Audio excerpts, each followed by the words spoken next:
inicio subagudo, bastante interesante. Si quieren, ¿cuántos hay, Andrea? 38. Empecemos. Bueno, muchas gracias a todos. Cuando van haciendo preguntas, cualquier cosa, nos preguntan y nos van diciendo por el chat.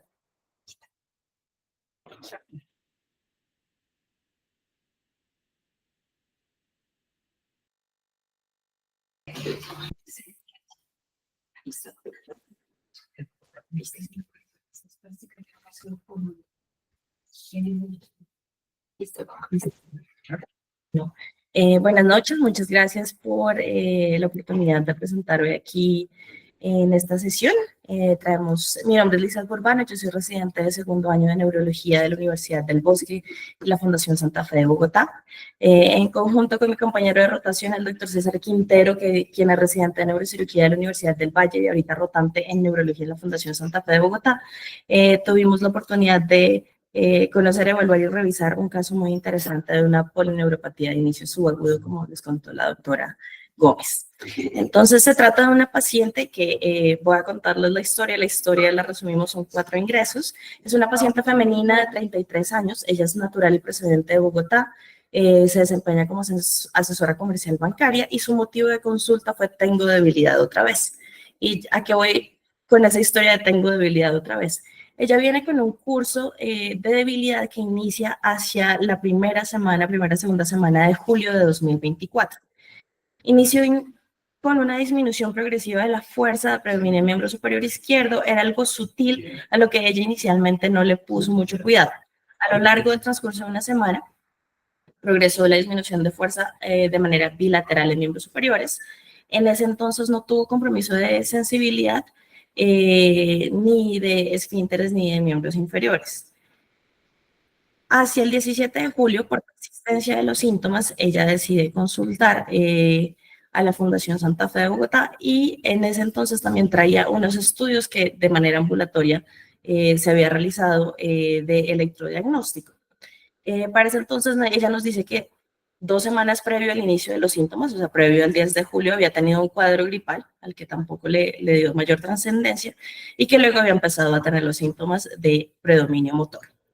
En esa valoración, y más adelante les voy a mostrar los paraclínicos, tuvimos una presión, decidimos estudiarla como una polineuropatía y tuvo una punción lumbar que era normal, un electrodiagnóstico ambulatorio que nos traía a la primera consulta con una sospecha de una polineuropatía motora desmielinizante aguda.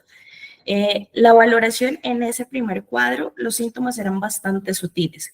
Ella tenía la queja de debilidad de miembros superiores, pero a la valoración por mucho daremos un 4 más en el cambio de la fuerza y sus reflejos eran completamente normales en ese entonces. Ella estaba cursando con un embarazo de 9 semanas para ese momento y decidimos por el cuadro dejarla bajo vigilancia clínica y realizar un estudio de electromiografía de neuroconducciones y de acuerdo a eso instaurar algún tratamiento. Más o menos hacia el cuarto día de la vigilancia clínica ya empieza a tener un deterioro motor de predominio de miembros superiores y sospechamos que esto se tratará de una polineuropatía desmielinizante aguda correspondiente a un síndrome de Guillain-Barré. Decidimos hacer, esto también lo vimos con unos estudios que repetimos de electromiografía de neuroconducciones que nos mostraron cambios en las amplitudes, que más adelante los voy a mostrar, y decidimos instaurar una terapia con inmunoglobulina por 5 días. Durante el curso de esta hospitalización, ella tuvo la pérdida del producto de su gestación, ella tenía un antecedente de una pérdida previa en ese año, pero en esa decisión del inicio de inmunoglobulina la tomamos en conjunto con el grupo de ginecología y obstetricia y al examinar este caso concluimos que la relación con la inmunoglobulina y con la patología pues era mínima en relación a la pérdida de esta gestación. La respuesta en cuanto al tratamiento con inmunoglobulina en esta ocasión no fue fuerte, en realidad ella tuvo una mejoría sutil de la fuerza, pero más o menos en el transcurso de la semana tuvo una mayor mejoría y decidimos dar el egreso. Eso fue hacia el final de julio. El 28 de julio ella asiste para un control post esta hospitalización y nos dice en el control que lleva 3 días de nuevo, ahora con síntomas sensitivos en miembros superiores, mayor en el miembro superior izquierdo y algo de torpeza en la mano derecha que ha notado ocasionalmente. Ese es el 28 de agosto. Es el 28 de agosto, un mes después, un mes después de que la habíamos visto en la hospitalización de julio. Decidimos al examen, nuevamente los reflejos estaban conservados, la debilidad era muy, muy sutil y decidimos verla más tarde y realizar unos nuevos estudios de manera ambulatoria con electromiografía y neuroconducciones. En el transcurso de esa tarde, ella tuvo deterioro de la fuerza de miembros inferiores, presentó una caída y cuando la valoramos al final del día ya tenía imposibilidad para la bipedestación y en ese entonces sí vimos en los estudios que había un bloqueo de conducción sobre todo de los nervios mediano y cubital de manera bilateral. Sospechamos ahí una polineuropatía que fuera más de un curso subagudo versus una fluctuación del tratamiento, aunque ya llevamos en realidad 4 semanas después de la finalización del primer ciclo de inmunoglobulina. Decidimos de nuevo indicar hospitalización y un nuevo ciclo de inmunoglobulina, ante el cual ella tuvo una respuesta muy favorable con recuperación y desaparición de los síntomas. Se dio egreso después de 5 días de inmunoglobulina y el 26 de septiembre, más o menos estos episodios de recaídas han sido casi mensuales, reconsulta, esta vez por una semana de síntomas de parestesias en miembros superiores asociada a debilidad en ambos miembros superiores. Pero entonces ya teníamos una respuesta de estudios de autoinmunidad que eran negativos y en ese momento se decidió dar un ciclo de 5 días de esteroides endovenosos en lugar de una inmunoglobulina.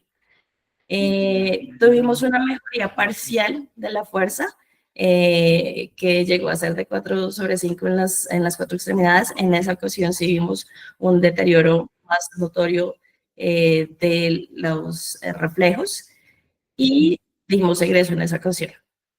Esta vez tuvo una respuesta mucho más corta, o sea, tuvo una mejoría en el momento de la finalización de los pulsos, pero hacia el 10 de octubre ella vuelve a consultar, esta vez por un cuadro de 7 días de evolución, con una limitación progresiva para la marcha, con debilidad de tanto miembros inferiores como superiores, que prácticamente la lleva a la postración. Este último cuadro se acompañaba de síntomas sensitivos mucho más marcados, con parestesias en las 4 extremidades. Entonces, para recapitular un poco, porque este cuadro se ha presentado de manera repetitiva cada mes, tenemos que más o menos el inicio de síntomas fue la primera semana de julio de este año. Ella consulta el 17, damos el inicio al primer ciclo de inmunoglobulina el 26 de julio con finalización el 30. Se da egreso y en el mes del control ella nuevamente presenta síntomas por 3 días con deterioro de la fuerza de miembros inferiores y superiores y tratamos nuevamente con un ciclo de inmunoglobulina. Se da egreso nuevamente y reaparecen los síntomas hacia el final de ese mes. En esa ocasión damos un ciclo de tratamiento con metilprednisolona y 10 días después de haber terminado ese ciclo, nuevamente aparece con síntomas, esta vez mucho más notorios. En la última evaluación, ya les voy a mostrar más adelante, bueno, cabe resaltar que ella, fuera del primer episodio gripal que asociaba al 2 semanas previas al inicio del primer síntoma, no tenía entre ninguna de estas recaídas, por llamarlo así, ningún fiebre, ningún síntoma adicional en su revisión por sistemas. En cuanto a los antecedentes, ella era previamente sana, el quirúrgico solamente tenía un antecedente de mamioplastia y una cesárea de su primera hija, hábitos no era fumadora, no tenía exposición al alcohol ni a ningún tóxico y ella era una persona bastante activa físicamente previo al inicio de estos síntomas. Este es el examen que corresponde al último ingreso que teníamos, que era el de octubre 10. Sus signos vitales estaban normales, su examen general pues tampoco nos daba nada llamativo. En el examen neurológico sí ella tenía una importante hipoestesia en miembros inferiores, del 40% en la cara anterior y lateral de ambos muslos y del 70% en la cara interna y en la región perineal. No tenía compromiso de esfínteres, pero sí tenía una alteración sensitiva. La sensibilidad profunda estaba conservada Y en cuanto a fuerza, principalmente tenía una debilidad de miembros inferiores, pero también estaba en una fuerza más o menos de 3/5 miembros inferiores, y en miembros superiores la debilidad era de predominio distal, un poco más del miembro superior derecho. En este último ingreso de octubre, sí los reflejos estaban disminuidos, los aquilianos estaban abolidos, los patelares estaban disminuidos y los reflejos en miembros superiores también estaban disminuidos en una cruz. Nuestra impresión diagnóstica en este momento, pues ella cursaba con un síndrome motor y sensitivo ya para este curso de julio-agosto crónico, con presencia de parestesias, hipoestesias y disestesias. En el diagnóstico topográfico nos estábamos ubicando en el nervio periférico y también pues podíamos sospechar un compromiso de la motoneuronal inferior por la presencia de hiporreflexia. Y en cuanto al diagnóstico etiológico con este curso, sospechamos una polineuropatía desmielinizante crónica. No es el curso típico de la enfermedad, pero esta fue nuestra sospecha que hicimos en ese entonces. Entonces ahora les voy a mostrar los paraclínicos que tenemos de ella. También es el resumen del curso que tuvimos durante estas 4 hospitalizaciones. Sus hemogramas, este fue en inicial y no mostraba nada, no tenía anemia, no tenía leucocitosis, no sospechamos de nada infeccioso en el curso de ese primer cuadro cuando ella lo asociaba a los síntomas respiratorios que había tenido previamente. En la parte metabólica tampoco, ligeramente pues sobre el límite superior la TSH, pero ella tenía una T4 libre que estaba normal. La vitamina B12 estaba baja, pues un poco menor al límite inferior, y se empezó reposición en ese momento. Y el resto de sus paraclínicos metabólicos eran normales.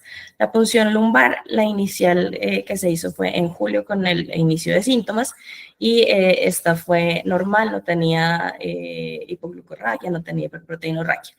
Con la primera recaída, por decirlo así, se repitió una punción lumbar que tenía una hiperproteinorraquia, solamente de 77.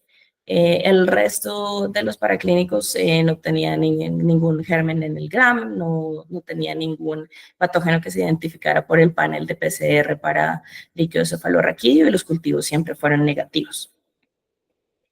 Se le realizó una electroforesis de proteínas y inmunofijación que no mostró alteraciones, no había alteración en las distintas picos de proteínas, tampoco había presencia de bandas monoclonales. Y en cuanto a su perfil autoinmune, lo único que encontramos llamativo era unas ANAs positivos en 1 en 160 con un patrón homogéneo. Ella fue valorada ambulatoriamente por reumatología para descartar que se asociara a alguna patología reumatológica y el concepto fue de continuar seguimiento, ya que los ANAs pueden encontrarse en un nivel bajo positivo hasta en 20%, en algunas series hasta en 20% de personas sanas. Como les dije, VIH, treponema también negativo en el perfil infeccioso, en el perfil metabólico, ácido fólico y cianocobalamina estaban en niveles adecuados. Se decidió hacer una extensión de estudios con TAC de tórax y abdomen para descartar que hubiese algún cuadro paraneoplásico asociado, pero estos fueron negativos. Y en cuanto a los estudios de electrodiagnóstico, recapitulamos 4 estudios de electrodiagnóstico que se realizaron de julio a octubre de este año. El primero que ya lo traía ambulatorio, solamente tenemos el concepto de una sospecha de una polineuropatía desmielinizante aguda, pues ya no tenemos los cuadros ni las imágenes. Estos son todos los estudios institucionales que se hicieron en la Fundación Santa Fe de Bogotá. Con calma, para que puedan ver los cuadros, tranquilo, que voy con calma en esta parte. Entonces, este es nuestro primer estudio cuando ella llevaba 2 semanas de síntomas, que las manifestaciones no eran tan notorias. En este podemos ver que las velocidades de conducción motoras estaban levemente en particular del nervio cubital, de los nervios cubitales, pero las latencias distales estaban normales. En este estudio sí, ella tenía una temperatura baja, y las velocidades de conducción se ajustaron a esas temperaturas bajas, mejorando las velocidades de conducción, pero aún así habían algunos nervios en los que todavía nos parecía que, aún con el ajuste, pues eran algo sospechosos. Pero, ese es el de... Entonces, este es el primero. Sí, estos de estos nos pareció llamativo que los nervios cubitales parecían mostrar un patrón con tendencia al bloqueo, pero el porcentaje de bloqueo no pasaba del 30%. El cubital izquierdo. El cubital izquierdo estaba mucho más afectado que el cubital derecho. En esa época tenía como 3 semanas de evolución, más o menos. ¿Sí es correcto? Sí, pues no, 15 días. 2 semanas. 2 semanas, que la habían empezado más o menos el primer, segundo, 2 de julio y esos los hicimos el 17. Los síntomas eran más de miembros inferiores, ¿cierto? En ese momento eran más de miembros superiores. ¿Superiores? Sí, Sí, señor. al principio eran superiores, me llama la atención eso.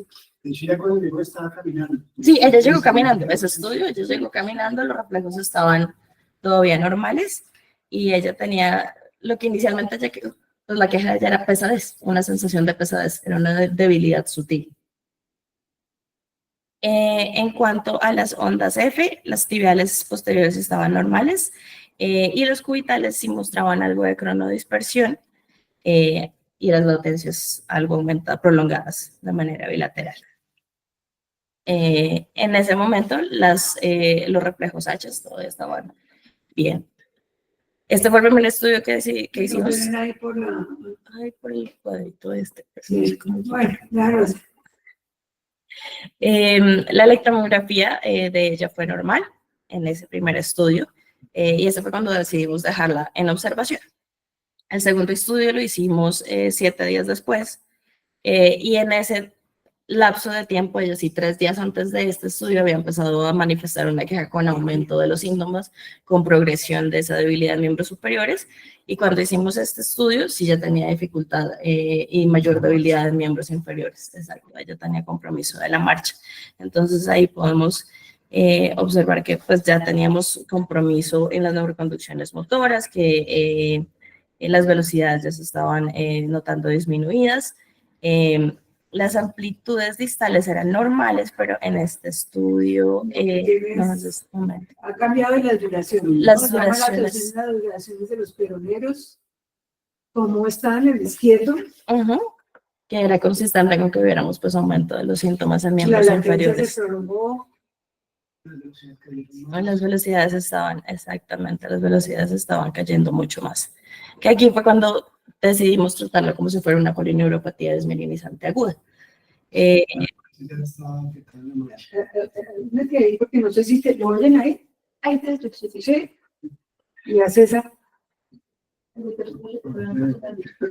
Las ondas F mostraban aún mayor cronodispersión y latencias prolongadas en los cubitales principalmente y las H's ahora sí se mostraban con las latencias prolongadas, que pues era consistente con que veíamos también el deterioro en los reflejos. Este fue el siguiente estudio cuando hizo como la primera recaída, un mes después, exacto, después de que ya había recibido un ciclo de inmunoterapia por una semana con inmunoglobulina. Y fue cuando nos llegó con la queja que llevaba 3 días con síntomas sensitivos y en el transcurso de esa tarde progresión de los síntomas motores de miembros inferiores. En este caso sí fue mucho más notorio, perdón. En este sí fue mucho más notorio el compromiso de los nervios posteriores, las latencias estaban más prolongadas, las velocidades de conducción estaban algo disminuidas, ya empezábamos a ver algo de dispersión temporal. En este estudio donde empezamos a notar que los peroneros también tenían una tendencia al bloqueo de conducción y también los cubitales también fueron más evidentes. Aquí tengo medianos y cubitales. Acá tengo, en cuanto a las ondas F, ya las veíamos también prolongadas y con cronodispersión y los reflejos H también estaban más prolongados en este caso. Y este fue nuestro estudio más reciente, que es del 10 de octubre, donde aquí ya teníamos los nervios tibiales posteriores, también con las latencias pico prolongadas, las velocidades de conducción también estaban disminuidas. Las sensitivas. Ay, perdón. Aquí estoy. Ahora sí. Los nervios medianos también estaban prolongados. Los cubitales en general los cubitales siempre han sido los peores, que siempre se han visto más afectados. Y en este sí podemos ver, lástima que no es como por quitarle de abajo. Mirar si en los 3 puntitos, mirar si es un... ¿Quieres darle un reset a la pantalla? Ah, no. Mm, O sea, ¿acá? Sí. Ay, No,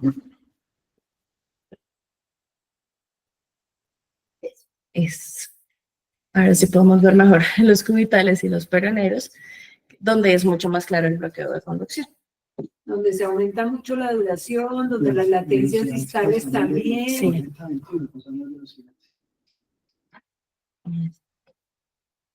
Se aumentan mucho. Sí. Las ondas F también estaban, pues aquí estaban casi que perdidas, no tenían una respuesta reproducible, y los reflejos H pues, estaban perdidos, ausentes. La electromiografía, este fue el primer estudio que mostró cambios. En los 3 estudios previos la electromiografía no tenía cambios, en este tenía un reclutamiento disminuido, pero sin denervación. Entonces, de nuevo, la recopilación de los estudios pues, del cuadro que vieron anteriormente, que empezó desde julio, vemos una progresión hasta octubre. Esto configura un cuadro crónico, una evolución crónica.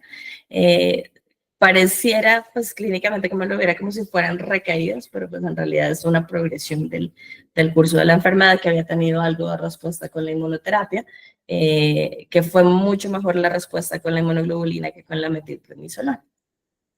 Actualmente, después del último ciclo de inmunoglobulina en octubre, ella tuvo una muy buena respuesta. Cuando ella ingresó, pues estaba sin reflejos y con una debilidad marcada en las 4 extremidades.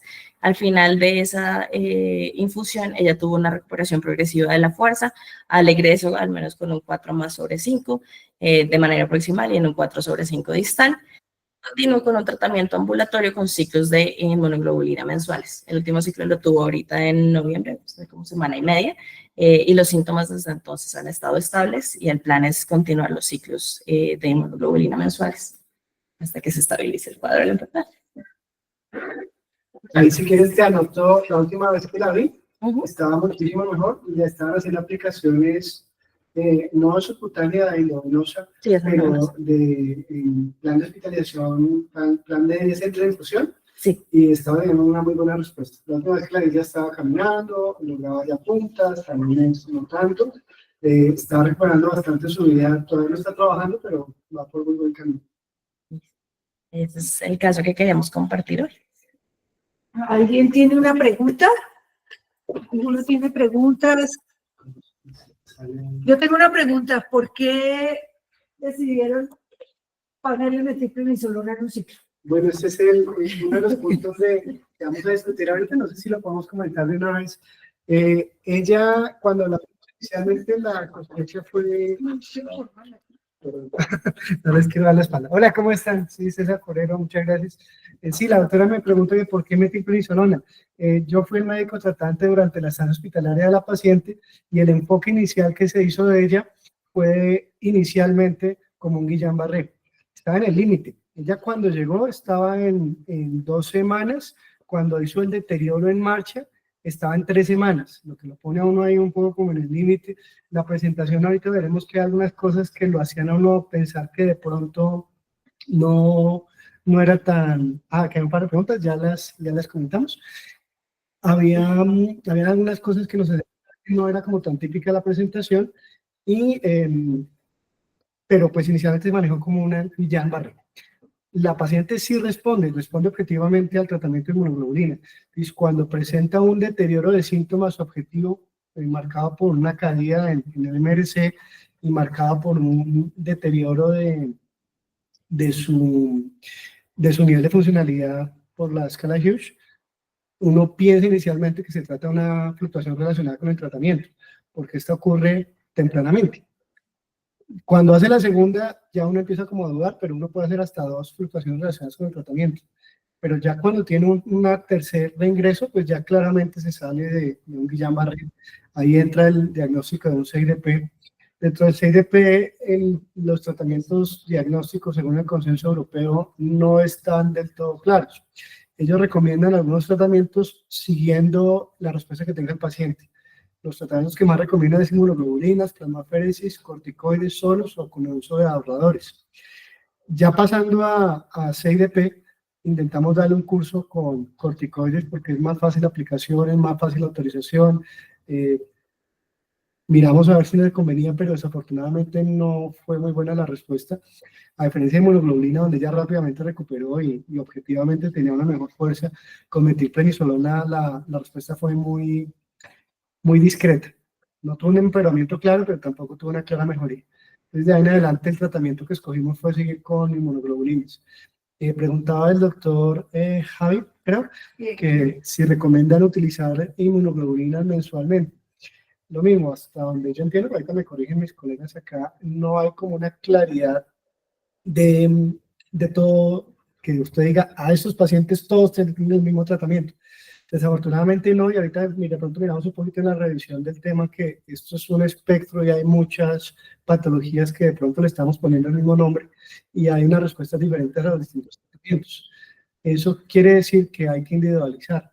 Que lo que recomiendan las guías es que usted le dé un tratamiento, lo reevalúe de 4 a 6 semanas y mire objetivamente si hay una respuesta o no. ¿Cómo lo mira? Lo puede medir con escalas de discapacidad o lo puede medir con MRC, o ambas mejor, para tener como una forma más objetiva de saber si vamos por buen camino. Y de acuerdo a eso, usted escoja si continúa el tratamiento o si lo reduce o si lo quita. Usualmente lo que se va haciendo es que se van reduciendo los días de aplicación, pues en el caso de inmunoglobulina se pueden pasar de la dosis entera que ponemos en Guillain-Barré a la mitad de la dosis o a 3 días de aplicación y se pueden ir espaciando los tiempos de aplicación. En los tiempos de aplicación, si el paciente está severamente comprometido y tiene un deterioro claro, se pueden hacer mensuales. Pero usualmente cuando el paciente se va estabilizando, se pueden hacer cada 6, cada 8 semanas o cada 3 meses incluso. Como vamos a ver, la CIDP tiene como 3 tipos de presentaciones típicas. Una es monofásica, donde ocurre el evento y de ahí en adelante el paciente va a una recuperación lenta, demora más que el Guillain-Barré, pero es una sola fase. Tiene otra forma que es remitente recurrente, para ponerle un nombre similar de nuestros colegas de Central. Y tiene otra fase, otro tipo de presentación que es progresiva. Son patologías que arrancan y que desde que arrancan siempre van progresando y que responden muy mal al tratamiento. Son las que probablemente, si las investigamos un poco más a fondo, acaban no siendo CIDP, sino acaban estando relacionadas con malignidad, con antimag, con otro tipo de patologías hemato-oncológicas. Creo que había otra pregunta. Sí, ahí hay una. Vamos respondiendo todas, ¿no? En algún momento se pensó hacer biopsia, pregunta la Biopsia doctora de Mariel, okay. y si había plasmaféresis con esa evolución. Ok, entonces en cuanto a biopsia, no considero que fuera necesario porque el diagnóstico es clínico y porque la biopsia nos sirve mucho para 2 escenarios que son diferenciales: vasculitis y amiloidosis. Y pues realmente no consideramos que se tratase de vasculitis, la paciente tenía un compromiso que no era solamente una monoglobulinas, compromiso más generalizado, y no creíamos tampoco que se tratase de una amiloidosis. Entonces, en ese momento no lo consideramos, pero sí está escrito dentro de las guías que si usted tiene duda en particular de esos 2 diagnósticos, debería utilizar una biopsia. No lo pensamos en este caso, ese fue como lo que pensamos. ¿Se pensó en plasmaféresis? Sí, la plasmaféresis también es una opción muy buena. Ella cuando llegó estaba en embarazo y revisando la literatura encontramos que aunque ambas son bastante seguras, es más segura la inmunoglobulina en embarazo. Entonces utilizamos la inmunoglobulina por eso, también porque pues tiene menos complicaciones asociadas, pero no está mal y está correcto que se haga tratamiento con plasmaféresis. Es diferente, en nuestro hospital es fácil la autorización de inmunoglobulina, pero hay hospitales donde es mucho más fácil realizar y autorizar la plasmaféresis, entonces es un tratamiento apropiado. ¿Cómo esperan encontrar esta paciente en un año? Por soluciones probables un deterioro progresivo de la discapacidad. Yo creo que dentro de las variantes que les comenté, esta paciente está dentro de la que es remitente recurrente, por ponerle un nombre robado de nuestros colegas. Es una presentación que ha tenido como periodos de deterioro, pero haya tenido muy buena respuesta al tratamiento. y de hecho cada vez el tratamiento se ha podido como esperar más tiempo en presentarlo. Entonces el plan que tenemos con ella es posiblemente la siguiente aplicación será de 6 a 8 semanas y de pronto la siguiente será en 3 meses o en 6 meses. Yo creería que ella no va a tener una recuperación del 100%, pero sí creo que va a tener un nivel de recuperación muy bueno, ya es una muy buena paciente, tiene una buena red de apoyo, está haciendo sus terapias, yo creo que va a lograr un muy buen nivel de recuperación, de pronto no al 100%, pero sí creemos que no va a quedar con una decir, no va a quedar en silla de ruedas, va a quedar caminando y va a quedar independiente, es lo que esperamos. Veo que la mayoría de las preguntas tienen que ver con los manejos. Sí. Aquí que está el doctor Díaz, tuvimos una experiencia hace muchos años en que uno se ve sometido a ir tratando de llevar la guía y protocolos. Inclusive ese paciente que tuvimos con el doctor Díaz llegó a la cuadriplegia y duró como 3 meses cuadriplégica, hasta que un día hicimos una bomba, ciclofosfamida más inmunoglobulina. En ese momento estaba apareciendo el rituximab apenas, o sea, eran unos añitos así. Y la paciente hoy en día camina, empezó a recuperar.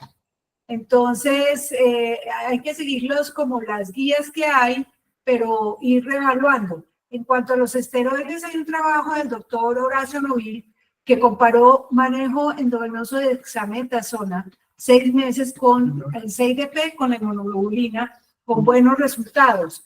Pero es un manejo más periódico. Aquí lo que vemos es que pues ha sido difícil decir, yo cada 3 semanas le pongo la inmunoglobulina o cada 3 semanas le pongo la dexametasona, que eso es lo que yo pienso que hay que hacer ahorita a partir de ahora. Hay una cosa, y digamos que es una pregunta para ustedes como tratantes, y es, digamos, a partir de la tercera recaída no hubiera sido bueno ponerle el diagnóstico de CIDP Sí. y ponerle un tratamiento un poquito más cercano. Digamos que yo diría que en general uno a veces le da susto poner diagnósticos definitivos, sobre todo pensando a largo plazo. Pero la clínica, yo creo que es muy de una polineuropatía desminimizante inflamatoria crónica, a pesar de que algunas cosas de lo que uno ve eléctricamente, como que no fue tan robusta, ¿sí? O sea, digamos que no fue la clásica desminimización segmentaria. Digamos que se quedó un poco, yo creo que la parte de la elevación de proteínas también no fue marcada. No sé si le hicieron función un par en la tercera y en la cuarta hospitalización, tal vez se hubieran podido haber hecho, pero yo creería que esta es una paciente que se debe poner inmunoglobulina cada 21 días, es lo que dicen las guías, o hecho mensual, por lo menos 6 meses, digamos que eso en forma permanente, digamos que no es por si acaso, sino yo creo que es fija, y de hecho reevaluar si hay que mantenerla más a largo plazo.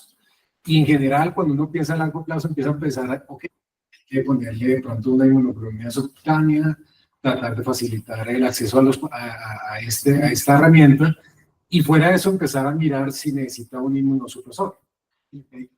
Ahora, yo diría que ponerle una metilprednisolona en un solo ciclo nunca nos va a ayudar como tal. Yo creo que sí valdría la pena de pronto pensar en usar más a mediano plazo y pensar en un ahorrador de inmunosupresión que nos ayude también como a regular la parte inmunológica. Digamos que uno usa varias herramientas, sobre todo cuando uno tiene los casos más críticos que dice la doctora Ángela, que dice uno está cuadriplégica o parapléjica, digamos que necesitamos una herramienta rápida, y usualmente o sí es o plasmaféresis o inmunoglobulina, y arrancar con algo que a largo plazo sea más eficiente, ¿no?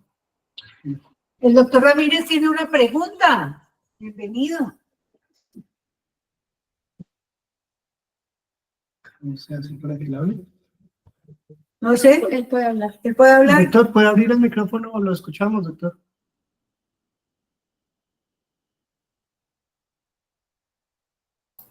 Qué pena, pero es que no me está sonando. Ahora sí suena. doctor. ¿Ahora sí? ¿Me escuchan? Sí, ahí se escucha.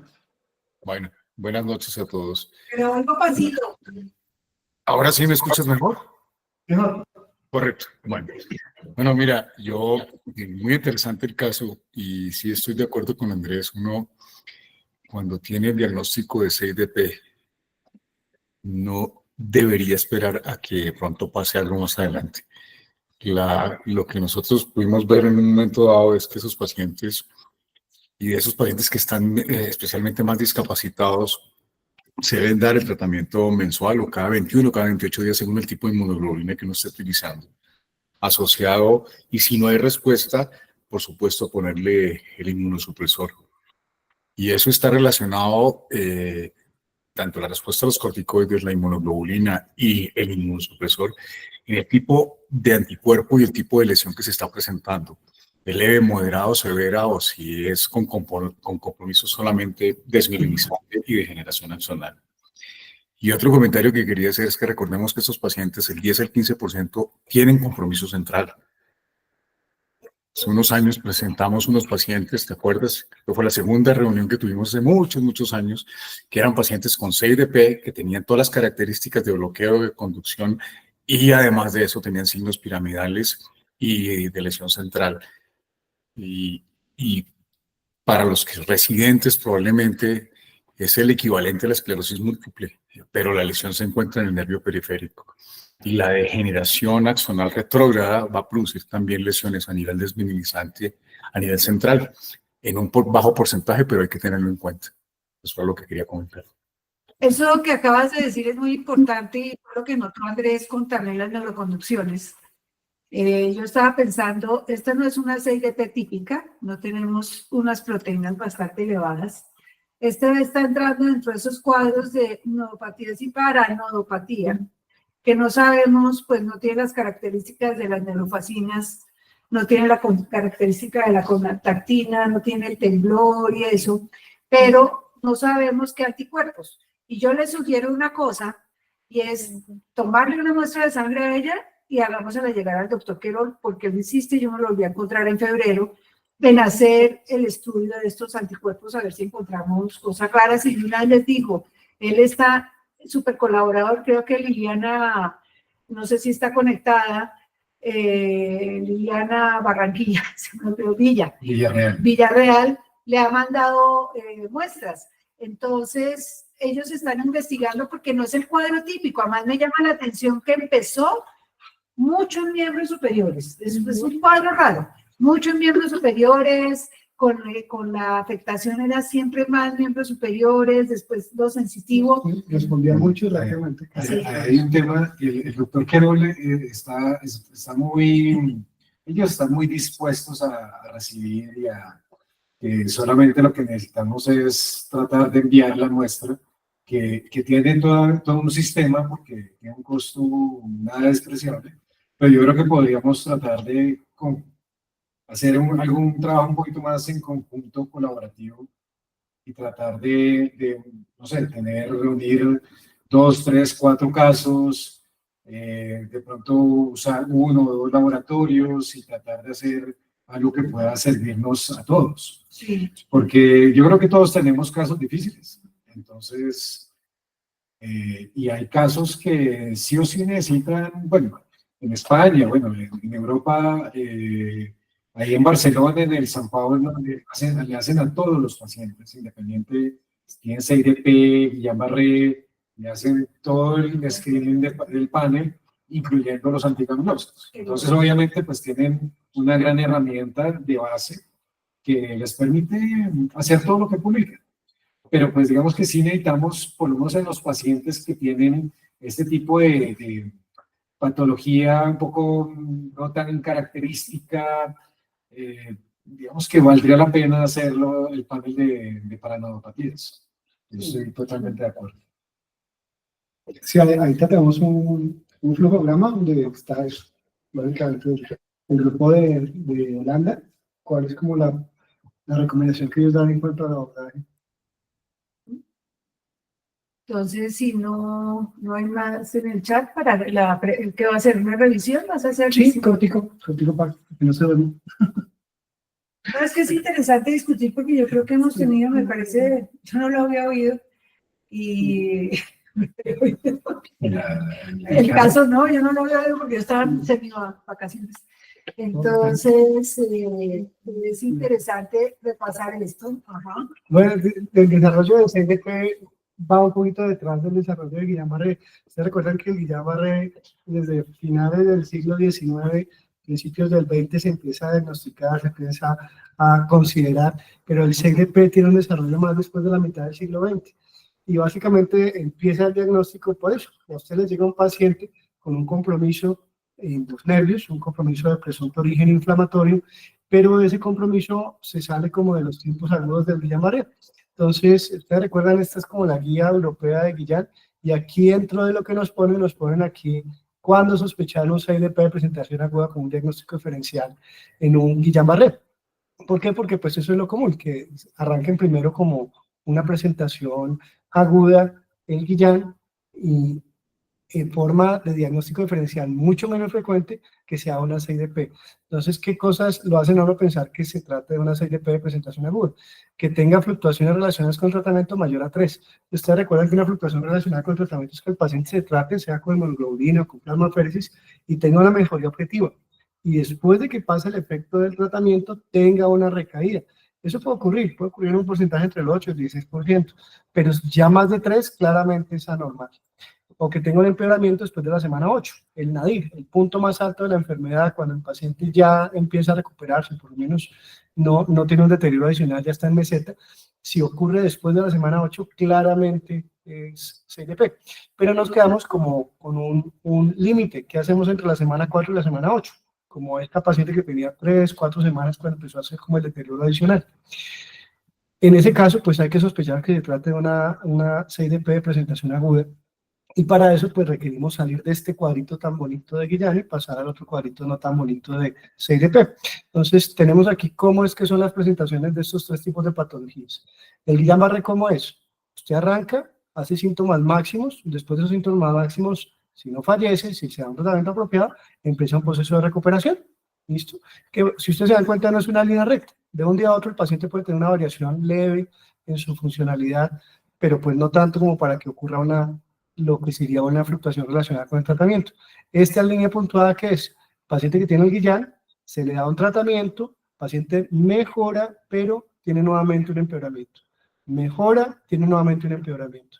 Estas son fluctuaciones relacionadas con el tratamiento, pueden ocurrir ocasionalmente, y para estas sí funciona el retratamiento. Para estos que funciona volver a poner inmunoglobulina o plasmaféresis. Si el Guillain-Barré no respondió al tratamiento, no sirve volvérselo a repetir. Esa a veces es una discusión que tenemos una discusión muy cordial que tenemos con nuestros colegas de cuidado intensivo, por ejemplo. Y el CIDP de presentación aguda, ¿cómo sería? Que usted presenta los síntomas y a partir de ahí tiene un empeoramiento progresivo, y ese empeoramiento después de la semana 8 sigue ocurriendo, ¿listo? Mientras que aquí ya estamos en la fase de recuperación, aquí sigue empeorando nuestro paciente. Sobre la fisiopatogenia, lo que se ha hablado es algo similar al de otras patologías inmunomediadas, que existe algún tipo de sensibilización periférica, y eso hace que se presenten antígenos contra los cuales se genera una respuesta que por un lado es mediada por el complemento y por otro lado es no mediada por el complemento. Hay unos ataques de macrófagos directamente, pero también hay anticuerpos que se pegan, y dependiendo de dónde se peguen, tienen manifestaciones diferentes. Se pueden pegar directamente a la mielina y causar que se rompa, pero se puede pegar también en los nodos y paranodos y causar bloqueos de conducción. Para cada una de estas patologías existe una propuesta de tratamiento, como ustedes lo ven acá. Pero aquí lo importante es que no es una sola enfermedad. No todos los CIDP tienen la misma manifestación y la misma conformación en anticuerpos. Entonces, cada paciente es un poco diferente, y pues nosotros utilizamos el mismo término para referirnos a varios de estos procesos patológicos que en realidad son un poco diferentes.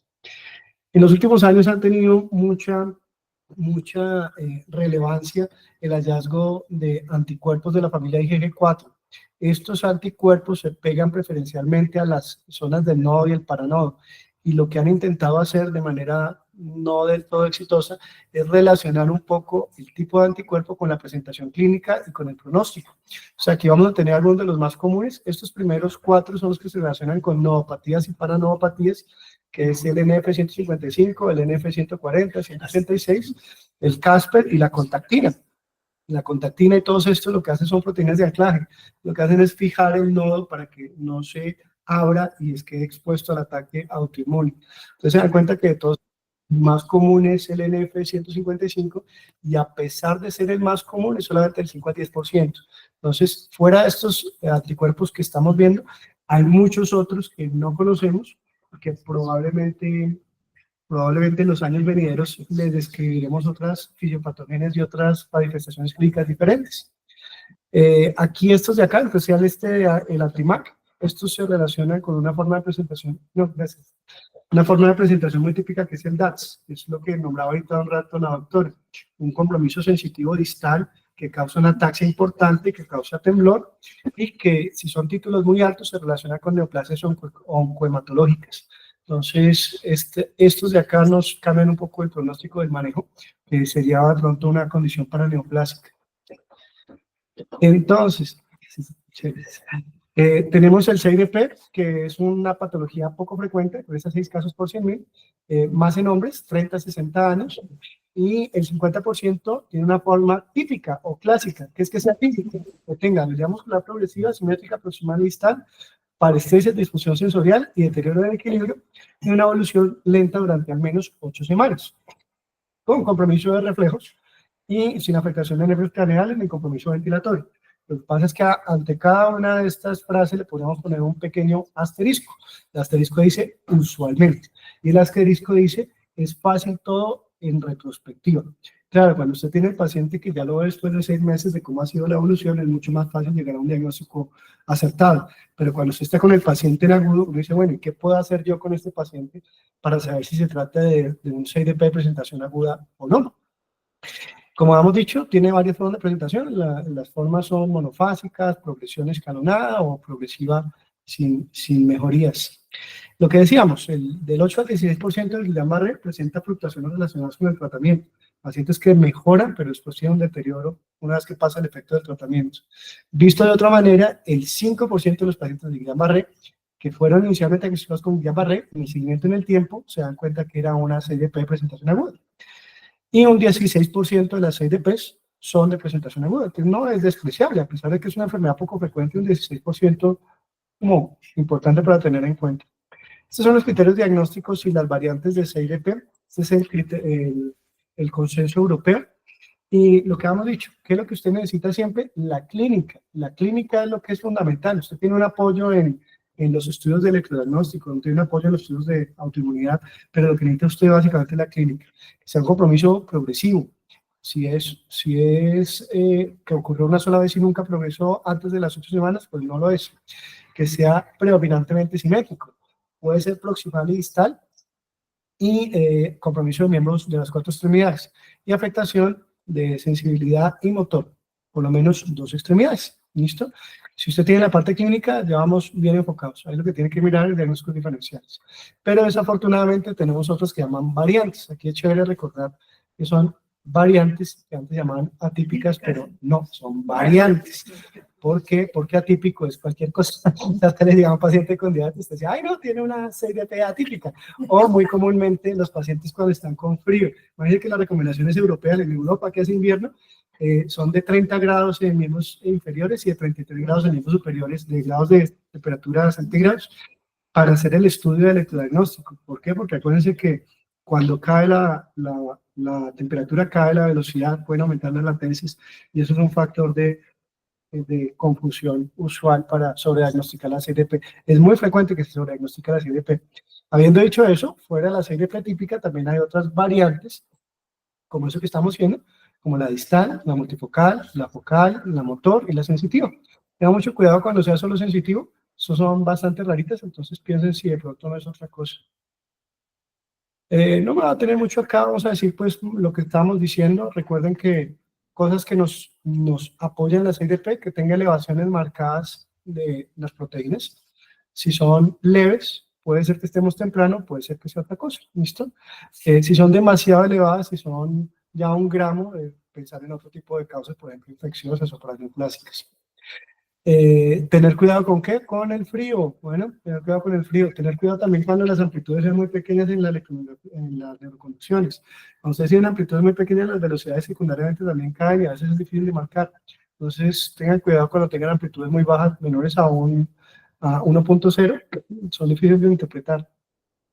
Esto me encanta, que fíjense, este es el grupo de Holanda, el doctor Van Dorn. Lewis también está. Está, sí, no, ellos son muy El chulos. síndrome de Lewis también está. Son- Es de la Sociedad Nervio Periférico. El Dream Team de esta joda. Son los duros del CDP y del Guillain-Barré.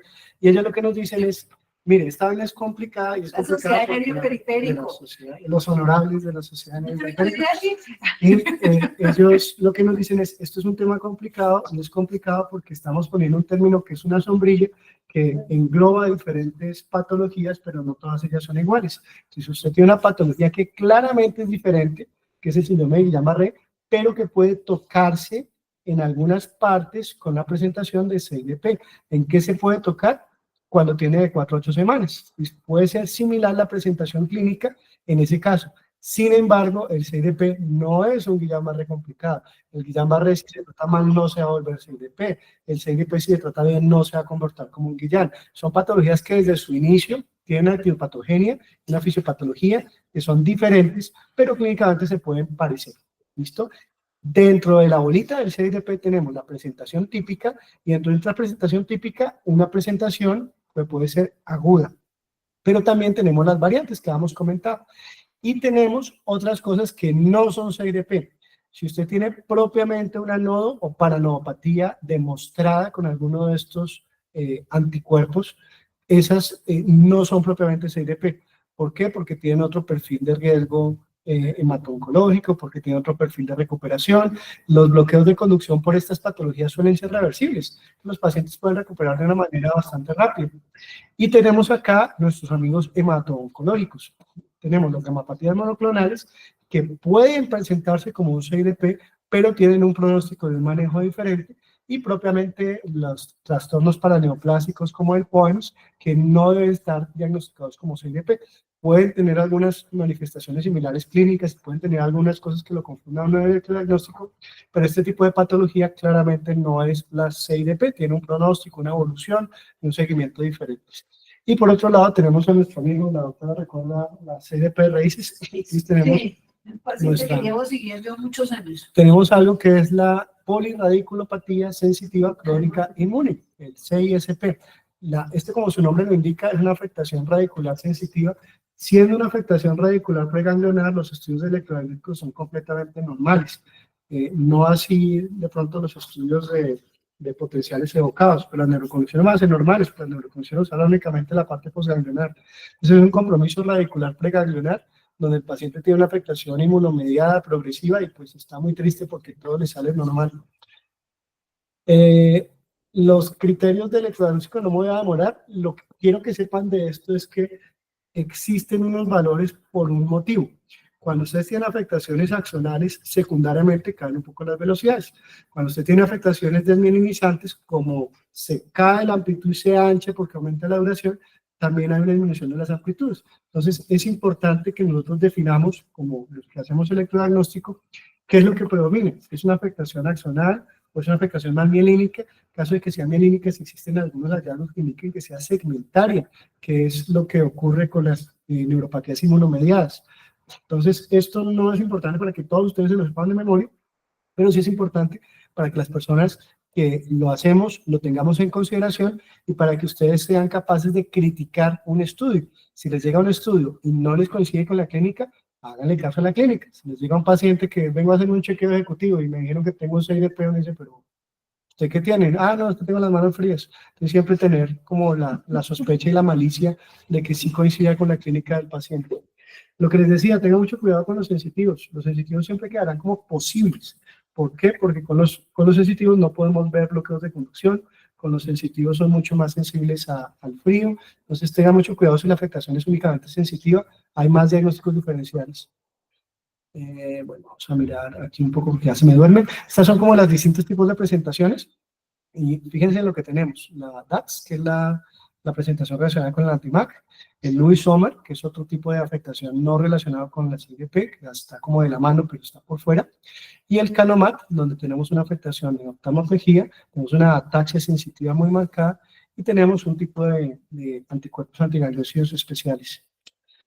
Este me parece chévere, si quieren yo les comparto, igual les dejo ahí para que le tomen fotico, pantallazo, todo, porque es lo mismo, es del grupo de los turos de esta cosa, y lo que nos dicen es cómo podemos como enfocar un poco a estos pacientes. Si usted tiene una CIDP de presentación típica, si usted tiene una potencial, si usted tiene una multifocal o tiene una afectación sensitiva, lo que tiene que hacer es mirar a ver si existen algunas banderas rojas, que acá las tenemos, aquí están. Bueno, ahorita no. Ay, perdón, me devuelvo. ¿Qué es lo que estamos hablando? Si tiene una afectación de nervios craneales, eso no es típico de CIDP. Si tiene una afectación respiratoria, no es típico de CIDP. Si tiene una afectación temprana de esfínteres, tampoco es típico de CIDP. Si tiene una afectación marcadamente asimétrica, tampoco es típico de CIDP. Y cuando usted tenga un diagnóstico que no coincide con una CIDP de presentaciones típicas, una de las variantes, lo que tiene que hacer no es solamente ponerle tratamiento y decir, bueno, será alguna cosa rara, sino si es posible, la idea sería intentar buscar alguno de estos anticuerpos. ¿Por qué? Porque estas presentaciones clínicas con alguno de estos anticuerpos le indicaría que se trata de una nodo o paranodopatía. ¿Y qué tiene de diferente decir que es una nodo o paranodopatía? Que posiblemente los bloqueos de conducción sean reversibles, que posiblemente no va a tener que buscar afectaciones de las que son peligrosas para la vida. Obviamente hay que darle tratamiento, pero Bueno, no, el manejo también hay que darle es- manejo para... El manejo es distinto. El manejo es diferente. No Entonces, desperdicia plata una hemoglobina, sino pues va a ponerle rituximab, por ejemplo. exacto. Entonces ahí mira si son o no son dependientes de complemento, para ver si hay que poner algún tratamiento biológico. Bueno, entonces, ¿qué puedo hacer yo en los pacientes que me llegan en agudo? Me llega esta paciente otra vez, ¿yo qué puedo mirar en ella para mirar si de pronto esta paciente realmente es una CIDP de presentación aguda? No que es un Guillain que progrese, claro, bueno, son patologías diferentes, sino que tiene una presentación clínica similar. Entonces, ¿qué han dicho los estudios y las series de pacientes? En estos pacientes de presentación aguda hay más afectación sensitiva, hay ataxia sensitiva, hay un menor compromiso de nervios craneales y función vulvar, y les voy a mostrar como varios estudios de Latinoamérica y de otras partes de que han encontrado como diferencias. Entonces, en este estudio, este es el de México, que encontraron que los de presentación aguda eran un poco más frecuentes que fueran más jóvenes, entonces un poco más jóvenes que los CIDP que no son de presentación aguda. Encontraron también que si tenía infección previa, eso era de Guillain, que ninguno de los pacientes de CIDP o de la presentación típica o de la presentación aguda tenía antecedente infeccioso. Si tenían o no tenían, ¿dónde está acá? Nervios craneales. En las guías antes decían que ninguno tenía compromiso de nervios craneales, pero fíjense que aquí algunos pacientes tuvieron afectación de nervios craneales. Lo que pasa es que fue mucho menos frecuente que los de Guillain-Barré. Listo, aquí tenemos, bueno, y desautonomías también es de Guillain, ¿listo? Entonces, aquí quería mostrarles era que en cuanto a los estudios de electrodiagnóstico, realmente en la parte motora no encontraron como muchos cambios en los tipos de presentación. Los cambios que encontraron fue que las velocidades eran menores tanto en la IDP, perdón, en la CIDP como CIDP de presentación aguda, eran comparativamente menores las velocidades respecto al Guillain-Barré. Pero posiblemente esto pueda ser por el tiempo de evolución, porque ahorita más adelante vamos a ver otros estudios en los que con el tiempo, si uno lo evalúa no cuando le llega al paciente, sino a los meses y a los años, esas velocidades incluso se vuelven menores que las del Guillain. Este es otro estudio de los del grupo de Holanda. Ellos también buscaron como distintas variables y pues no encontraron muchos cambios realmente.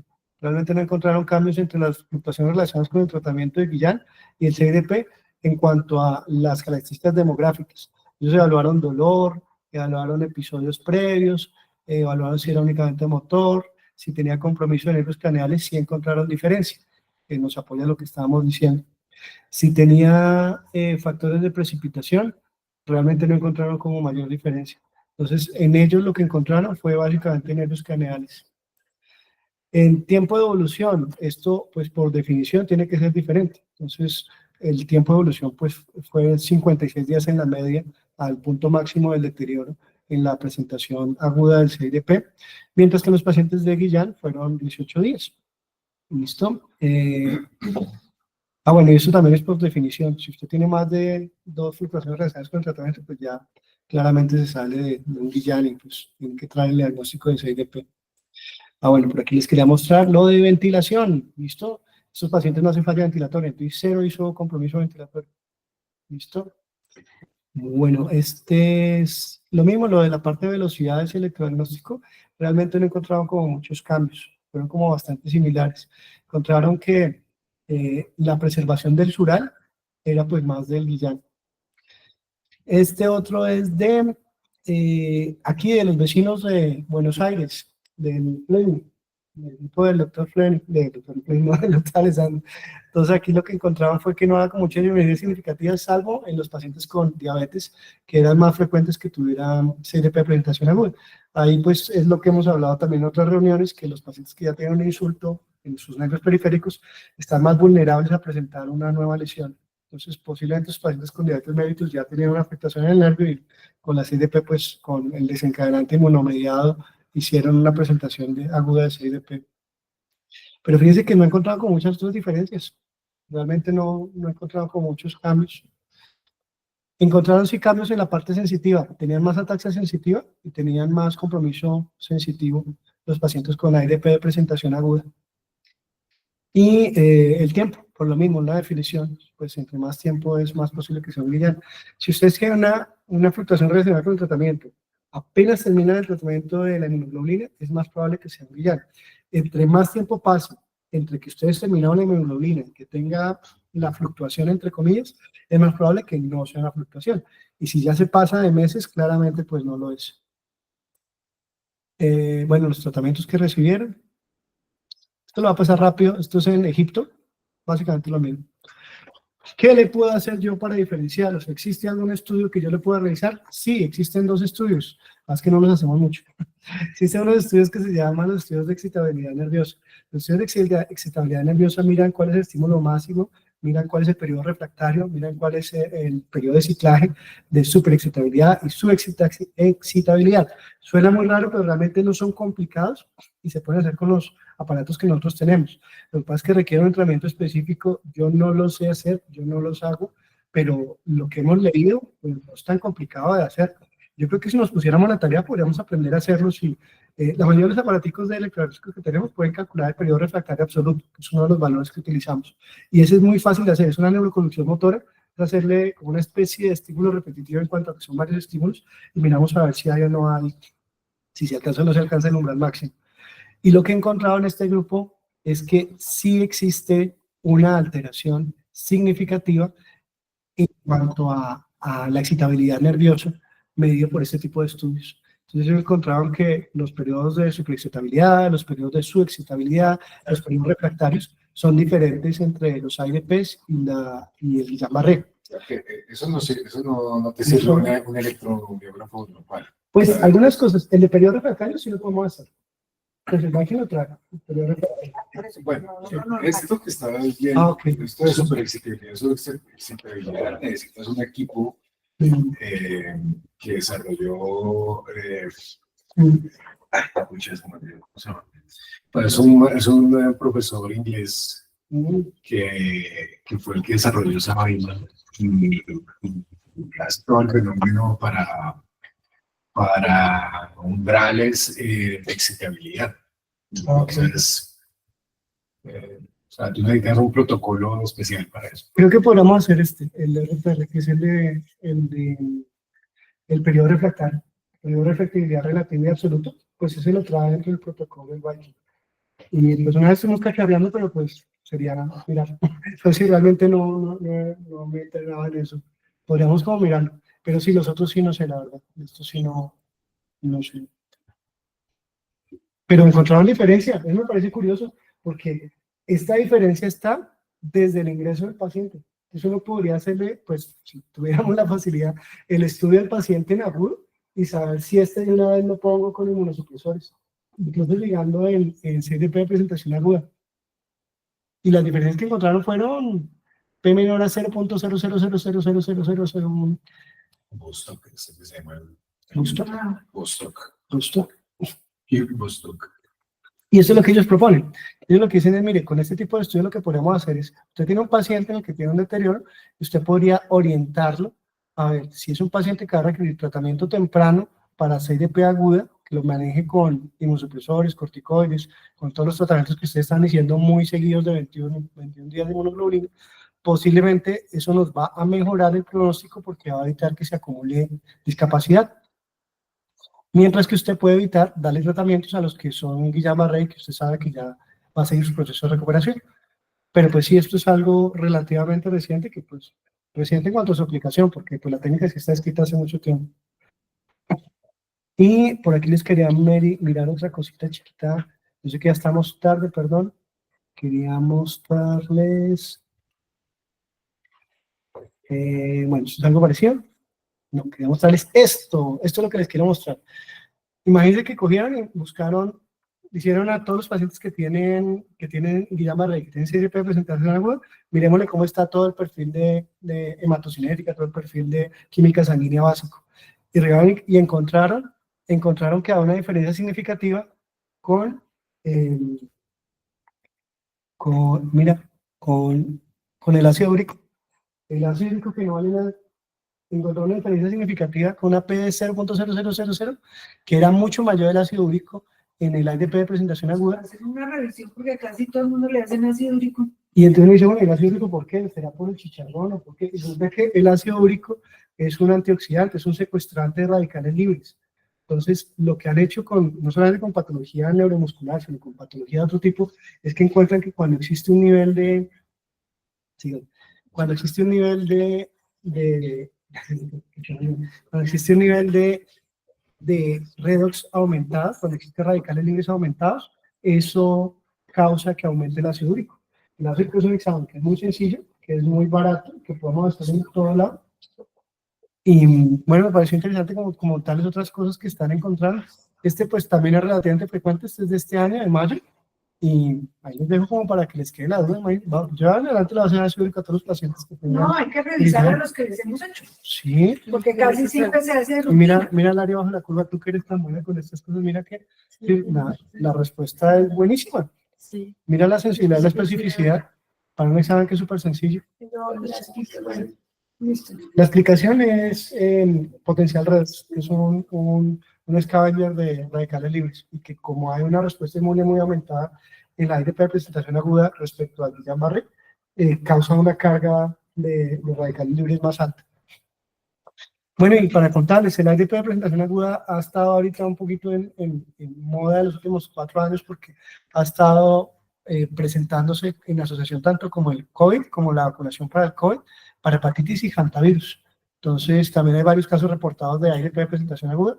Si el paciente tiene alguna clínica sugestiva, sería que buscaran a hantavirus, no, hasta donde yo sé no hay en Latinoamérica, pero hepatitis B, SARS-CoV, o si tiene vacunación reciente, como factores desencadenantes propiamente para IDP de presentación aguda.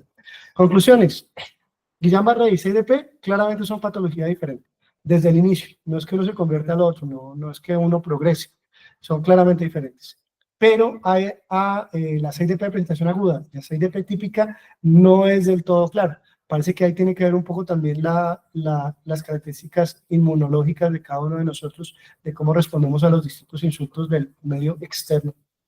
Siempre clínica, ¿listo? Si usted le llega un reporte electrónico que no corresponde con la clínica, tómelo con los deditos con cuidado. Tengan mucho cuidado con los errores en las medidas. Los aparatos, cuando ustedes hacen los estudios, ellos marcan automáticamente dónde creen que inicia, dónde creen que termina el potencial, pero eso suele estar un poco alterado y por ahora la inteligencia artificial todavía no nos gana en eso, seguramente la próxima semana, pero por ahora no nos gana.